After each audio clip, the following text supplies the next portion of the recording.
അസ്സലാമു അലൈക്കും. വീട്ടിലേക്ക് തിരിച്ചു പോകുമ്പോൾ നബീസുത്ത നല്ല ടെൻഷനിലായിരുന്നു. ഡോക്ടർ പറഞ്ഞതുപോലെ കേസെങ്ങാനും കൊടുക്കുമോ എന്നായിരുന്നു അവരെ ഭയം. അതിനിടയിൽ ആബിദ പറഞ്ഞ സാധനങ്ങൾ വാങ്ങാൻ അവർ വിട്ടുപോയി. സാബിക്ക് നല്ല ദാഹം ഉണ്ടായിരുന്നു. ഉമ്മയുടെ കൂടെ ആയതിനാൽ ഇനി വീട്ടിൽ ചെന്നിട്ട് വല്ലതും കുടിക്കാമെന്ന് അവൾ കരുതി. ഓട്ടോ വീട്ടിൽ ചെന്ന് നിർത്തിയതും അവൾ വേഗം അടുക്കളയിലേക്ക് ചെന്നു. ഒരു ഗ്ലാസ് വെള്ളം കുടിച്ചപ്പോഴാണ് അവൾക്ക് സമാധാനമായത്. അപ്പോഴേക്കും മക്കൾ രണ്ടുപേരും അവളെ പൊതിഞ്ഞു. താൻ പുറത്തുപോയി വരുന്നതുവരെ അവർ ഇവിടെ ഇരിക്കുകയായിരുന്നു. അവർക്കൊരു മിഠായി പോലും വാങ്ങാൻ തനിക്ക് കഴിഞ്ഞിരുന്നല്ലോ എന്ന് അവൾ ഓർത്തു. അവൾ രണ്ടുപേരെയും തൻ്റെ ദേഹത്തേക്ക് ചേർത്ത് നിർത്തി മാറി മാറി കവിളിൽ ഉമ്മ വെച്ചു. തൻ്റെ അവസ്ഥ തൻ്റെ മക്കൾക്ക് നന്നായിട്ടറിയാം. അതുകൊണ്ട് പാവം അവർ ഒന്നും പറയാറില്ല. എത്രയായി? 250 രൂപ. ഓട്ടോക്കാരൻ ചാർജ് പറഞ്ഞപ്പോൾ നബീസുമ്മ അല്പം അത്ഭുതത്തോടെ അയാളെ നോക്കി. അവിടെ പോയി വന്നതിന് 250 റുപ്യേ? കഴിഞ്ഞ മാസം ഞാൻ 100 രൂപയാണ് കൊടുത്തത്. എൻ്റെ പൊന്നാര താത്ത, നിങ്ങൾ വെറുതെ ആളെ ബുദ്ധിമുട്ടിക്കല്ലോ. പറഞ്ഞ പൈസ വേഗം തന്നോളി, അല്ലെങ്കിൽ ഞങ്ങളെ മകനോട് വാങ്ങിക്കോളാം. നബീസു പിന്നെ ഒന്നും പറഞ്ഞില്ല. വേഗം പൈസ എടുത്തു കൊടുത്തു. നീ ഒരിക്കലും ഗുണം പിടിക്കില്ല എന്ന് മനസ്സിൽ പ്രാഗിക്കൊണ്ട് ആണ് പൈസ കൊടുത്തത്. ഓട്ടോ ആ വീട്ടിൽ നിന്നും പോയി. അപ്പോഴാണ് പ്രായം ചെന്ന ഒരു സ്ത്രീ ചിരിച്ചുകൊണ്ട് അങ്ങോട്ട് കയറി വരുന്നത്. പർദ്ദയാണ് വേഷം. മുഖം കാണാതിരിക്കാൻ നിക്കാബിട്ടിട്ടുണ്ട്. ഇതാരാണെന്ന ഭാവത്തിൽ നബീസു അവരെ ചോദിച്ചു. അസ്സലാമു അലൈക്കും നബീസത്ത. നബീസു സലാം അടക്കി. വന്ന ആളെ അവർക്ക് മനസ്സിലായിരുന്നു. വന്നത് ആമിനയാണ്. നബീസുവിൻ്റെ അതേ പ്രായം. അവരെ ബന്ധു കൂടിയാണ്. അവർ മദ്രസയിൽ ഒരുമിച്ച് പഠിച്ചതാണ്. കുറച്ച് അപ്പുറത്താണ് താമസം. ആമിന അവരുടെ കൈ പിടിച്ചു. ഇതെന്താ ഇങ്ങനെ മൊത്തം മൂടി? വയസ്സുകാലത്താണപ്പോൾ ഇതൊക്കെ? നബീസുവിൻ്റെ ചോദ്യം കേട്ടപ്പോൾ ആമിന ചിരിച്ചു. ആ നബീസോ, നമുക്കൊക്കെ മരിച്ചു പോണ്ടേ? ഉസ്താദിൻ്റെ ക്ലാസ് കേട്ടപ്പോൾ അല്ലേ എനിക്ക് കാര്യങ്ങളൊക്കെ തിരിഞ്ഞത്. അതോടെ പുറത്തേക്ക് പോകുമ്പോൾ എൻ്റെ മുഖം പോലും ആരും കാണണ്ട എന്ന് കരുതി. ആമിന മൂടുപടം മാറ്റി. രണ്ടുപേരും അകത്തേക്ക് കയറി. ഓ, ഏത് ഉസ്താദാണ് ഈ മരിച്ചാൻ നേരത്തെ തന്നെ ഈ കോലത്തിലാക്കിയത്? അത് പറഞ്ഞ് നബീസു ചിരിച്ചാൻ തുടങ്ങി. ആമിനയുടെ മുഖം വിളറിയെങ്കിലും ഒന്നും പറഞ്ഞില്ല. ആ അതെ, കുറച്ച് ദൂരെയുള്ള ഉസ്താദാണ്. എനിക്ക് മുട്ടുവേദനയുള്ള കാര്യം എനിക്കറിയാലോ. എത്ര ഡോക്ടർമാരെ കാണിച്ചിൻ്റെ പൈസ പോയി. എന്നിട്ട് ഒരു മാറ്റമില്ലായിരുന്നു. ഉസ്താദിനെ കണ്ട് ഉസ്താദിൻ്റെ ഒരാഴ്ചത്തെ ക്ലാസ് കേട്ടപ്പോൾ തന്നെ നല്ല ഭേദം തോന്നി. ഉസ്താദ് പറഞ്ഞ ദിക്ർ ചൊല്ലി. ഉസ്താദ് മന്ത്രിച്ചോദ്യ വെള്ളം കുടിച്ചു. പഠിച്ചോൻ്റെ വേണ്ടുകൊണ്ട് ഇപ്പോൾ നല്ല മാറ്റമുണ്ട് നബീസോ. നബീസു അത്ഭുതത്തോടെ ആമിനയെ നോക്കി. ആ പറഞ്ഞത് അവർക്ക് വിശ്വസിക്കാൻ പ്രയാസമായിരുന്നു. ആമിനയ്ക്ക് പണ്ട് നല്ല മുട്ടുവേദനയുണ്ടായിരുന്നു. മുട്ടിന് തേയ്മാനം എന്നാണ് ഡോക്ടർ പറഞ്ഞത്. നടക്കാനൊക്കെ പ്രയാസമായിരുന്നു. എന്നാൽ ഇപ്പോൾ അവർക്ക് നടക്കാനൊരു കുഴപ്പമില്ല. ആമിന, അങ്ങനത്തെ ഉസ്താദുമാർ ഇപ്പോഴും ഉണ്ടോ? കുരുത്തക്കേട് പറയല്ലേ നബീസോ. അത് അള്ളാൻ്റെ റസൂലിൻ്റെ നേരെയുള്ള പേരക്കുട്ടിയാണ്. എല്ലാ കറാമത്തും ഉണ്ട്. ഉസ്താദിനെപ്പോട് പറഞ്ഞാൽ നടക്കാത്ത ഒരു കാര്യമില്ല. ഞാനൊരു കാര്യം കാണിച്ചു തരാം. ആമിന കയ്യിലുണ്ടായിരുന്ന സഞ്ചിയിൽ നിന്നൊരു മൊബൈൽ പുറത്തെടുത്തു.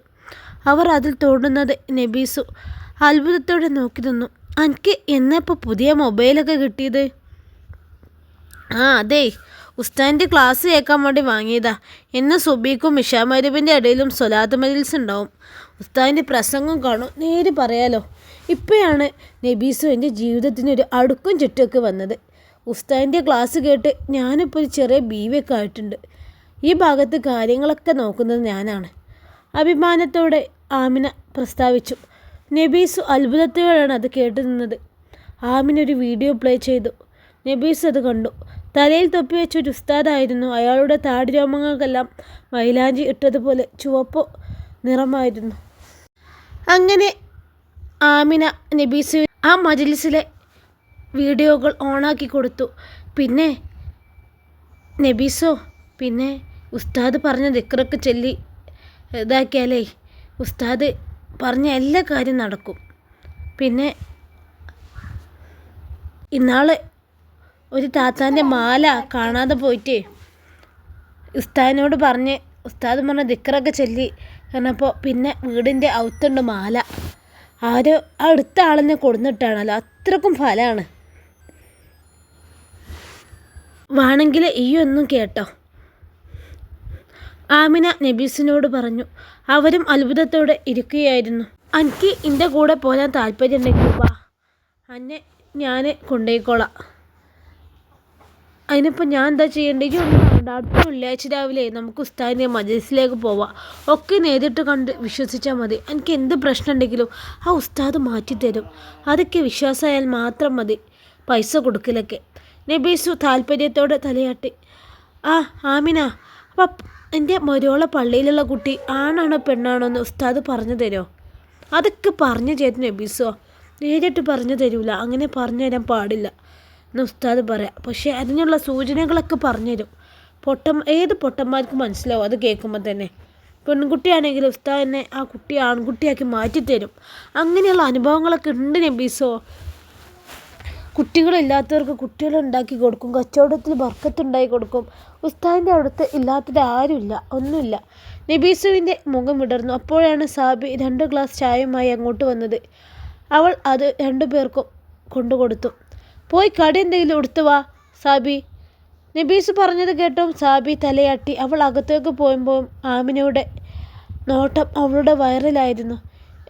ഇതെനിക്ക് നബീസോ, പള്ള കണ്ടിട്ട് പെൺകുട്ടി തന്നെ.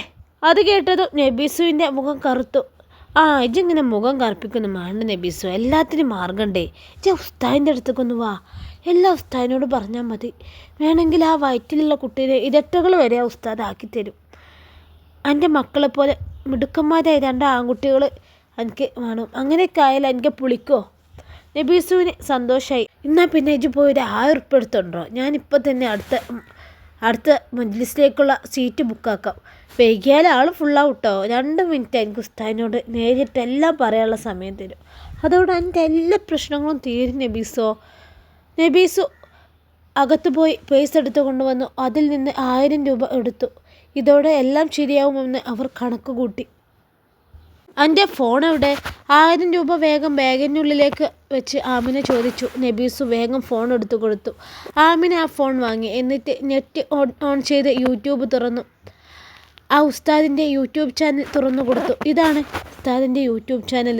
എല്ലാ ദിവസവും സുബ്ഹി നിസ്കാരം കഴിഞ്ഞും ഇശാ മഗ്‌രിബിൻ്റെ ഇടയിലും ലൈവ് സ്വലാത്ത് ഉണ്ടാവും. നമ്മുടെ ജീവിതത്തിൽ ബർക്കത്ത് ഉണ്ടാവാൻ അത് എപ്പോഴും വെക്കണം. നബീസു സന്തോഷത്തോടെ തലയാട്ടി. ആമിന ഇങ്ങോട്ട് വന്നത് വളരെ നന്നായി എന്ന് അവർക്ക് തോന്നി. അപ്പോഴാണ് സാബി പ്ലേറ്റിൽ കുറച്ച് ബേക്കറിയുമായി വന്നത്.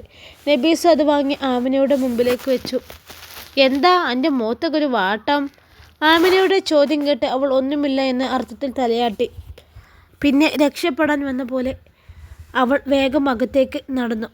ഇത് പെൺകുട്ടി തന്നെ, ഒരുപാട് വയറും പേറും കണ്ട ആ സ്ത്രീ പറഞ്ഞു. അതും കേട്ട് നബീസുവിൻ്റെ മുഖം വീണ്ടും കറുത്തു.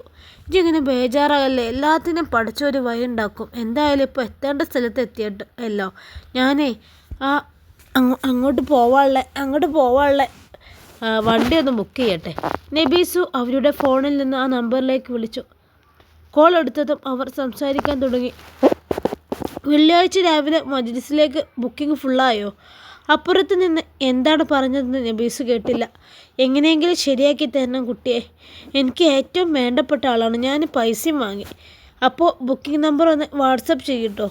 അതും പറഞ്ഞ് ആമിന കോൾ കട്ടാക്കി. ഭാഗ്യമുണ്ട്, ഒരു സീറ്റ് ഉണ്ടെന്നാണ് ആൾ പറഞ്ഞത്. നമുക്ക് എന്തായാലും വെള്ളിയാഴ്ച രാവിലെ ഉസ്താദിൻ്റെ മജ്‌ലിസിലേക്ക് പോവട്ടാ. ഉസ്താദ് 2 മിനിറ്റ് സമയം തരും. എന്തെങ്കിലും ഒരു ഹദിയ കൊടുത്ത് കാര്യം പറഞ്ഞാൽ ഒക്കെ ശരിയാവും. നബീസുവിൻ്റെ മുഖം തെളിഞ്ഞു. എന്നാൽ പിന്നെ ഞാൻ പോയി വരാം. ഞാൻ 2-3 ഗ്രൂപ്പിൽ ആഡ് ചെയ്യുന്നുണ്ട്. വാട്സപ്പൊക്കെ എനിക്ക് ഉപയോഗിക്കാൻ അറിയോ? ഇല്ല എന്ന അർത്ഥത്തിൽ നബീസു തലയാട്ടി. ആമിന അവർക്ക് അറിയാവുന്ന കാര്യങ്ങൾ പഠിപ്പിച്ചു കൊടുത്തു. അതൊക്കെ ചെറിയ കാര്യങ്ങളല്ലേ, ഇങ്ങനെയൊക്കെ തന്നെ നബീസു ഓരോന്നും പഠിക്കൽ. നബീസു അത്ഭുതത്തോടെയാണ് ആമിനയുടെ മുഖത്തേക്ക് നോക്കിയത്.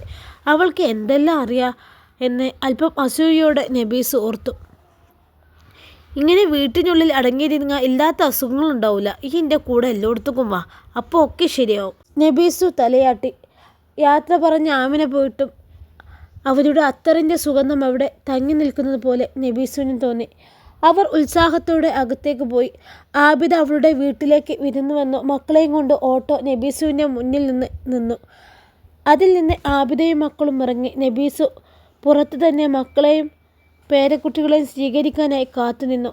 സാബി അടുക്കളയിൽ ജോലിയായിരുന്നു. വരുമ്പോൾ തന്നെ അവർക്ക് ചായയും പലഹാരങ്ങളും കൊടുക്കണമെന്നാണ് ഉമ്മയുടെ ഓർഡർ. പഴംപൊരിയും ഉള്ളിവടയുമാണ് അവരുടെ സ്പെഷ്യൽ. പഴം സാബി പൊരിച്ചു കഴിഞ്ഞു. ഉള്ളിവട ചട്ടിയിലാണ്. ഗ്യാസ് അടുപ്പിൽ ചായക്കുള്ള വെള്ളം വെട്ടിത്തിളക്കുന്നു. അവൾ വേഗം അതിലേക്ക് പൊടിയിട്ട് ഇറക്കി വെച്ചു. പിന്നെ നല്ലതുപോലെ മൊരിഞ്ഞു വന്ന ഉള്ളിവടകൾ കോരിയെടുത്തൊരു പ്ലേറ്റിലേക്ക് വെച്ചു. ഓട്ടോ വന്ന് നിൽക്കുന്ന ശബ്ദം അവൾ കേട്ടിരുന്നു.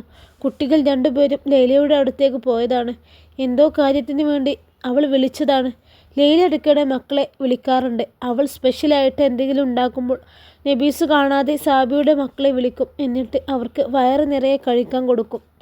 അവർ കഴിച്ചതിന് ശേഷം ഉമ്മയോട് പറയണ്ട എന്ന് പറഞ്ഞ് അവരെ തിരിച്ചുവിടുകയും ചെയ്യും. നബീസുവിന് അക്കാര്യം അറിയില്ല. ആ അമ്മായി, ഈണത്തിലുള്ള ആ വിളി കേട്ടാണ് സാബി തിരിഞ്ഞു നോക്കുന്നത്.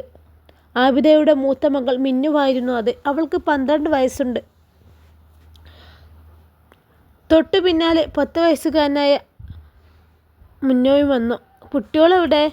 അവരെ മൂത്താപ്പാൻ്റെ വീട്ടിലേക്ക് പോയി. മിന്നു തലയാട്ടി. പിന്നെ പാത്രത്തിൽ നിന്നും ഒരു ഉള്ളിവട എടുത്ത് കഴിച്ചു തിന്നാൻ തുടങ്ങി. സാബി ഒന്നും പറഞ്ഞില്ല. മുന്നേ എടുത്തത് പഴംപൊരിയാണ്. രണ്ടുപേരും അടുക്കളയിലിരുന്ന് അത് കഴിക്കാൻ തുടങ്ങി. ഡൈനിങ് ഹാളിൽ നബീസും ആബിദയും സംസാരിക്കുന്ന സാബി കേട്ടു.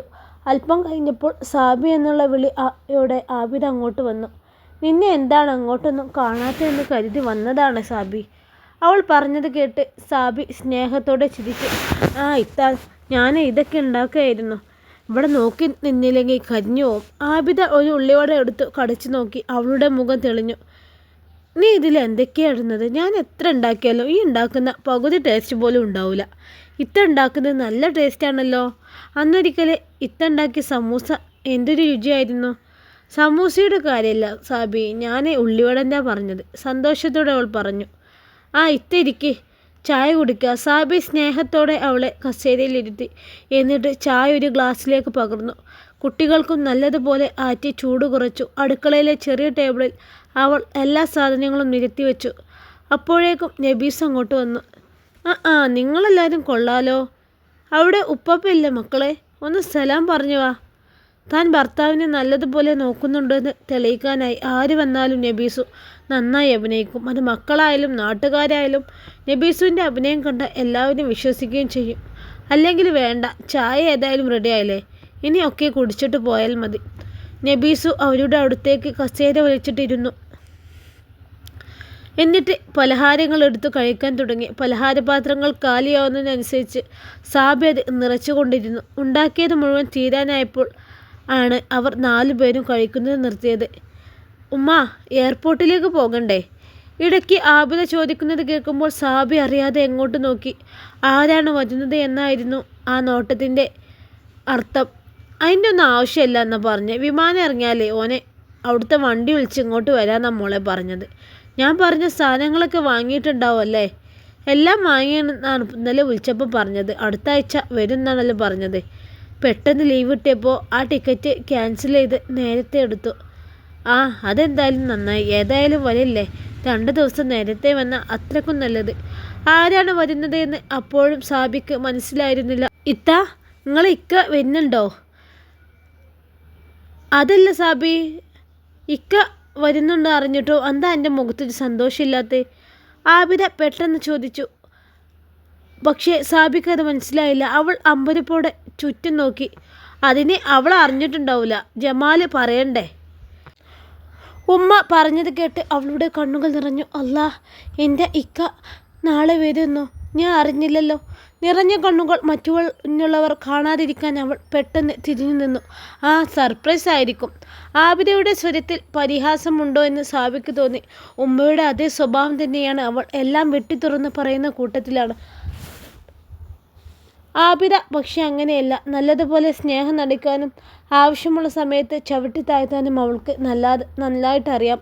ഉമ്മ ദേഷ്യത്തോടെ പറഞ്ഞ് ചെയ്യിക്കുകയാണെങ്കിൽ മകള് സ്നേഹത്തോടെ അതിൻ്റെ ഇരട്ടി ജോലി ചെയ്യിപ്പിക്കുകയാണ് ചെയ്യുക. വാശി കയറിയാൽ പിന്നെ അവളെ പിടിച്ചാൽ കിട്ടൂല. പിന്നെ ഉമ്മയേക്കാൾ വലിയ ശല്യം അവളെ കൊണ്ടായിരിക്കും. ഉമ്മ, പുതിയ സ്ഥലം നോക്കുന്ന കാര്യം എന്തായി? ഇത്രയും സ്ഥലം വേണമെന്ന് ഇക്ക ചോദിച്ചിട്ടുണ്ടായിരുന്നു. 1 ഏക്കർ എന്ന് പറയുമ്പോൾ ഒരുപാട് പൈസ വരില്ലേ? പൈസയൊക്കെ ഉണ്ടാക്കിയാൽ ഉണ്ടാവും മോളെ. ഇപ്പോഴാണെങ്കിൽ ഹാജിയാർക്ക് പണത്തിന് നല്ല അത്യാവശ്യമുണ്ട്. അതുകൊണ്ടാണ് അയാൾ ആ കണ്ണായ സ്ഥലം തന്നെ വെക്കുന്നത്. 2-3 കൊല്ലം കഴിഞ്ഞാൽ ആ സ്ഥലത്തിന് പൊന്നും വില കിട്ടുന്ന ജമാൽ പറയണേ. എന്തായാലും സ്ഥലമല്ലേ, വാങ്ങിട്ടോന്ന് ഞാനും പറഞ്ഞു. സാബിക്ക പറഞ്ഞതൊന്നും മനസ്സിലായിരുന്നില്ല. ഇക്ക ഇവിടെയോ സ്ഥലം വാങ്ങാൻ പോകുന്നു എന്ന് മാത്രം അവൾക്ക് മനസ്സിലായി. സത്യത്തിൽ അവൾക്ക് നല്ല വിഷമമുണ്ടായിരുന്നു. കല്യാണം കഴിഞ്ഞ ആദ്യ നാളുകളിൽ സോപ്പ് വാങ്ങുന്നുണ്ടെങ്കിൽ പോലും തന്നോട് അഭിപ്രായം ചോദിക്കുമായിരുന്നു. എന്നാൽ പോകെ പോകെ തന്നോടുള്ള ഇഷ്ടം കുറഞ്ഞു വന്നപ്പോൾ അഭിപ്രായങ്ങളും ചോദിക്കാതായി. ഇപ്പോൾ മനസ്സുകൊണ്ട് ഇക്ക തന്നിൽ നിന്ന് പൂർണ്ണമായി അകന്നു. അതിന് മാത്രം ഞാൻ എന്ത് തെറ്റ് ചെയ്തു? അവൾക്ക് മനസ്സിലായില്ല. പെൺകുട്ടികളെ പ്രസവിച്ചതാണോ ഞാൻ ചെയ്ത തെറ്റ്? പിന്നെ അടുപ്പിനകത്തുനിന്ന് കിനാവ് കാണാതെ അത് കോരി വെക്ക്. ആ വാക്കുകൾ കേട്ടാണ് അവൾ ചിന്തയിൽ നിന്നുണർന്നത്. നോക്കുമ്പോൾ ഉള്ളിവട അത്യാവശ്യം കരിഞ്ഞു തുടങ്ങിയിട്ടുണ്ട്. അവൾ വേഗം അത് കോരി വെച്ചു. ഉമ്മയും ആബിദയും മക്കളും അടുക്കളയിൽ നിന്ന് ഡൈനിങ് ഹാളിലേക്ക് പോയിട്ടുണ്ട് എന്ന് അവൾ കണ്ടു. അവൾ പാത്രങ്ങൾ എടുത്തു നോക്കി. ഇനി കാര്യമായിട്ട് ഒന്നുമില്ല. നല്ലത് നോക്കി അവൾ 2 മക്കൾക്ക് മാറ്റിവെച്ചു. എന്നാൽ അപ്പോഴും ആബിദയുടെ മക്കൾ വീണ്ടും അടുക്കളയിലേക്ക് വന്നു. അവൾ എടുത്തു വെച്ചത് എടുത്ത് കഴിക്കാൻ തുടങ്ങി. സാബിയൊന്നും പറഞ്ഞില്ല. കഴിക്കുന്നത് അവർ കഴിക്കട്ടെ എന്ന് കരുതി. പാത്രം മുഴുവനും കാലിയാക്കിയിട്ടാണ് അവർ 2 പേരും പിന്നെ പോയത്. അപ്പോഴേക്കും വഫയും സനയും അടുക്കളവാതിൽ വഴി അകത്തേക്ക് വന്നു. ഉമ്മ, ഇന്ന് രാത്രി ഉപ്പച്ചി വരുന്നുണ്ടോ? മക്കളുടെ ചോദ്യം കേട്ട് അവൾ അമ്പരപ്പോടെ നോക്കി. അവരെങ്ങനെ അറിഞ്ഞു എന്നതായിരുന്നു. മൂത്താപ്പ പറഞ്ഞല്ലോ. ഞങ്ങളോട് എന്താ ഉപ്പൊന്നും പറയാത്ത, ഉപ്പ വരുന്നൊന്നും? ആ ചോദ്യത്തിന് അവൾക്ക് മറുപടിയൊന്നും ഉണ്ടായില്ല. അവൾ തന്നും പറയാതെ മക്കളെ ചേർത്ത് പിടിച്ചു. അപ്പോഴേക്കും അവളുടെ കണ്ണുകൾ നിറഞ്ഞിരുന്നു. സാബിക്ക് മക്കളോട് എന്തു പറയണമെന്ന് മനസ്സിലായില്ല. എങ്കിലും തങ്ങളുടെ ഉപ്പയെക്കുറിച്ച് മക്കളോട് മോശമായി പറയാൻ അവളുടെ മനസ്സ് അനുവദിച്ചില്ല. നിങ്ങൾ വെറുതെ ഓരോന്ന് ചിന്തിച്ചു കൂട്ടണ്ട. ചിലപ്പോൾ അമ്മായി പറയുന്നത് പോലെ നിങ്ങൾക്ക് ഉപ്പച്ചി സർപ്രൈസ് തരാൻ വേണ്ടി വരുന്നതാണെങ്കിലോ? കുഞ്ഞു മക്കളുടെ കണ്ണുകളിൽ നക്ഷത്രങ്ങൾ ഉദിക്കുന്നത് സാബി കണ്ടു. അവൾക്ക് നല്ല വിഷമായിരുന്നു. സത്യം അതല്ല എന്ന് അവൾക്ക് നന്നായി അറിയുകയും ചെയ്യാം. എങ്കിലും അവൾ മുഖത്തെ പുഞ്ചിരി നടിച്ചു. ഞങ്ങൾക്ക് ഉള്ളിവടൊന്നും ഇല്ലേ ഉമ്മ? അവളുടെ ചോദ്യം കേട്ട് സാബിയുടെ കണ്ണുകൾ നനഞ്ഞു. അത് തീർന്നു പോയി. നമുക്ക് ഉള്ളിവട വേണ്ടട്ടോ. പകരം കടയിൽ പോയി ക്രീം ബൻ വാങ്ങി കഴിക്കാം. 2 മക്കൾക്കും ക്രീം ബൻ നല്ല ഇഷ്ടമാണ് എന്ന് അവൾക്കറിയാം. അവൾ വേഗം മുറിയിലേക്ക് ചെന്നു. വളരെ രഹസ്യമായി കരുതി വെച്ച ചെറിയ പേഴ്സിൽ നിന്നും 20 രൂപ എടുത്ത് മക്കൾക്ക് കൊടുത്തു. എന്നാൽ മക്കൾ ആ പൈസ ഉമ്മാക്ക് തന്നെ തിരിച്ചു കൊടുത്തു. ഞങ്ങൾക്ക് വേണ്ട ഉമ്മ, പൈസ ഉമ്മ തന്നെ വെച്ചോളി. ഉപ്പച്ചി വരുമ്പോൾ ഞങ്ങൾക്ക് ഷവർമയും ജ്യൂസും ഐസ്ക്രീമും മന്തിയൊക്കെ വാങ്ങിത്തരും. അവർ പറയുന്നത് കേട്ടപ്പോൾ ഇതൊന്നും ഇനി വാങ്ങിത്തരില്ല എന്ന് അവരോട് പറയണ്ട എന്ന് സാബിക്ക് മനസ്സിലായി. തന്നേക്കാൾ അഡ്ജസ്റ്റ് ചെയ്യുന്നവരാണ് തൻ്റെ മക്കൾ.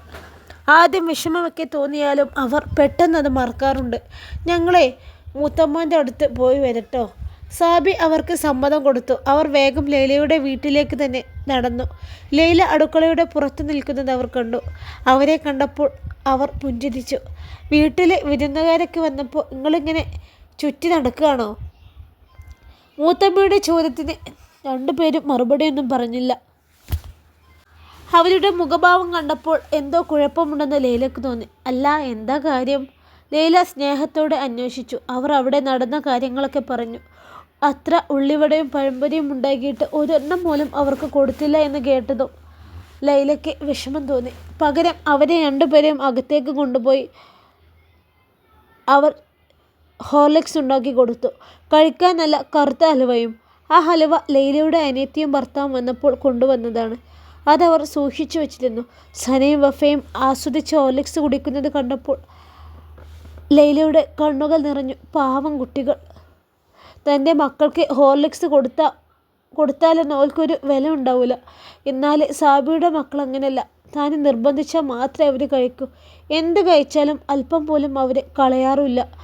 മുഴുവൻ കഴിച്ച് വൃത്തിയായിട്ട് ആ പാത്രം കഴുകി വെക്കുകയും ചെയ്യും. അവരെ നോക്കി നിൽക്കുമ്പോൾ അറിയാതെ ലൈലയുടെ മനസ്സിലേക്ക് സങ്കടം കടന്നു വന്നു. തൻ്റെ ഭർത്താവ് റസാക്ക് നേരത്തെ വിളിച്ചപ്പോൾ പറഞ്ഞതായിരുന്നു അവർക്ക് ഓർമ്മ വന്നത്.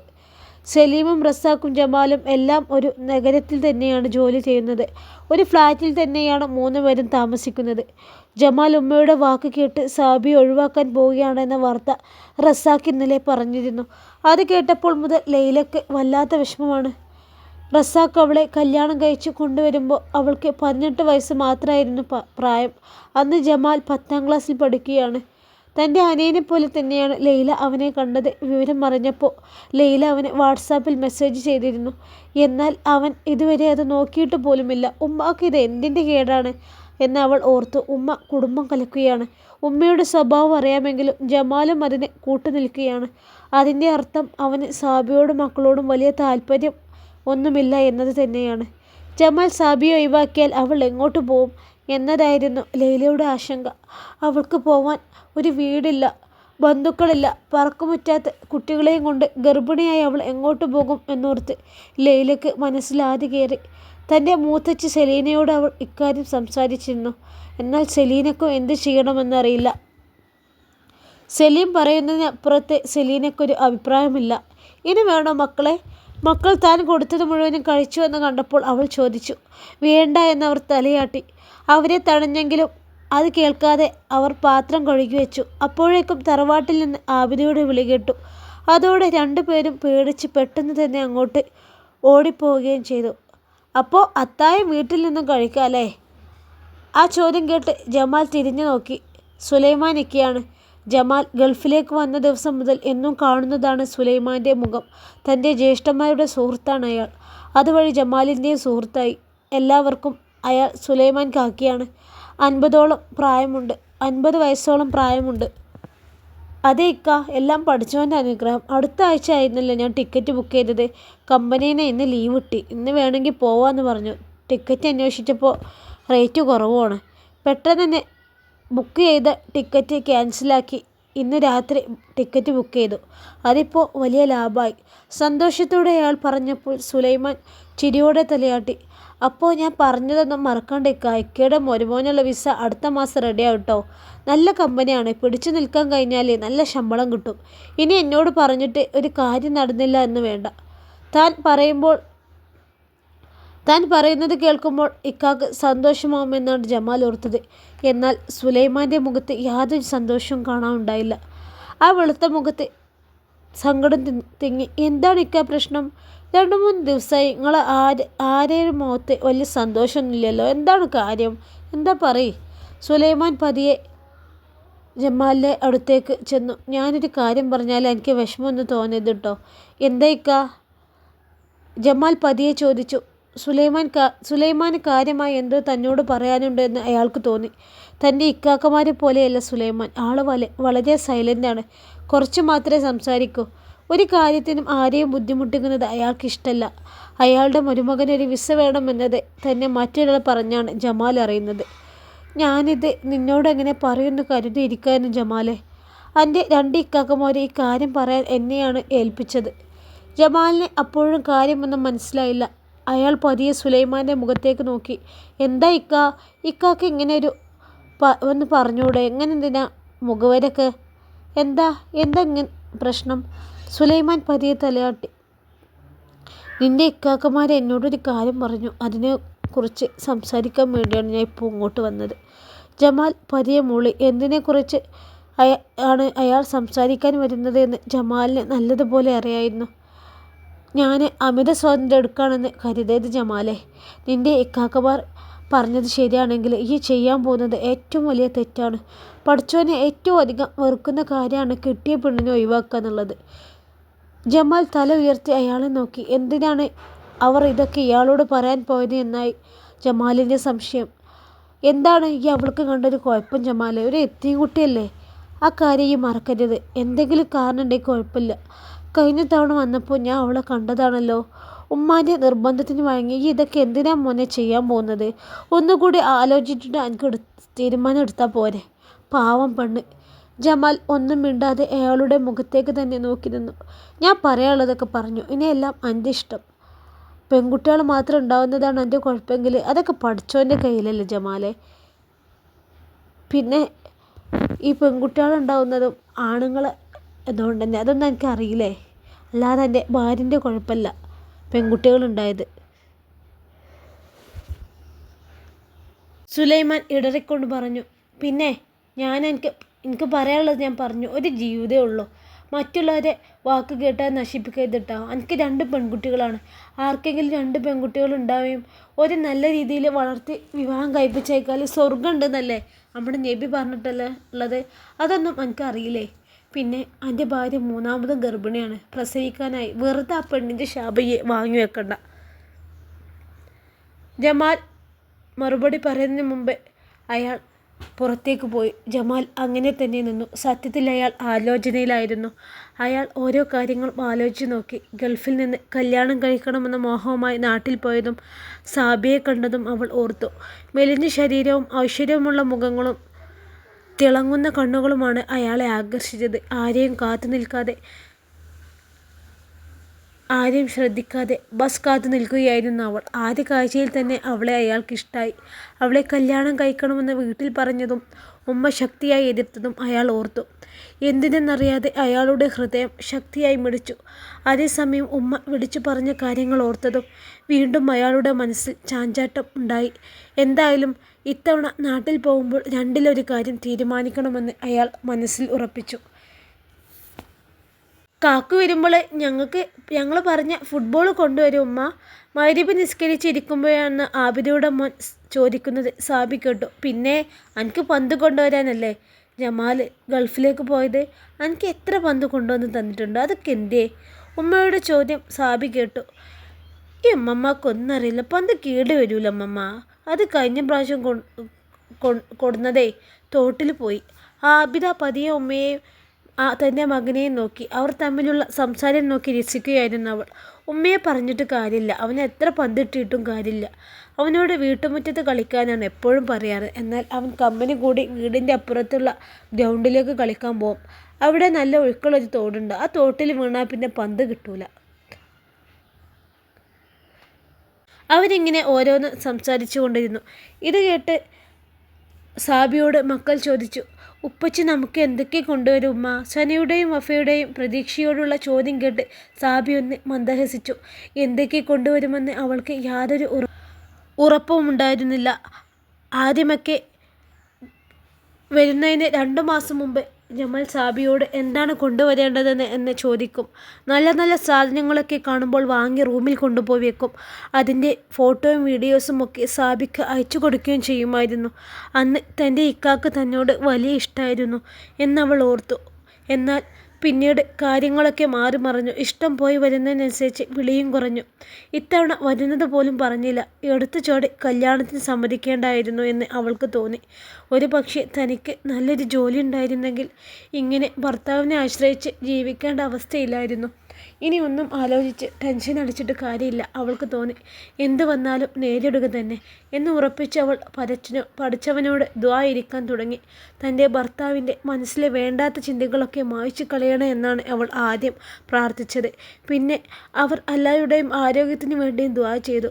ഉമ്മയുടെയും ഇക്കയുടെയും മനസ്സിൽ തന്നോട് സ്നേഹം തോന്നിപ്പിക്കണമെന്നും ദുആ ചെയ്തു. ദുആയുടെ അവസാനമായപ്പോഴും അവൾ കരഞ്ഞുപോയി. കുറേ നേരമായല്ലോ നിസ്കാരക്കുപ്പ കയറ്റിയിരിക്കണേ. വേഗം അടുക്കളയിലേക്ക് വാ. ജമാൽ വരുമ്പോഴൊക്കെ എല്ലാം റെഡിയാക്കണം. വാതിൽക്കൽ നിന്നും ഉമ്മ പറഞ്ഞത് കേട്ട് സാവി വേഗം പ്രാർത്ഥന അവസാനിപ്പിച്ചു.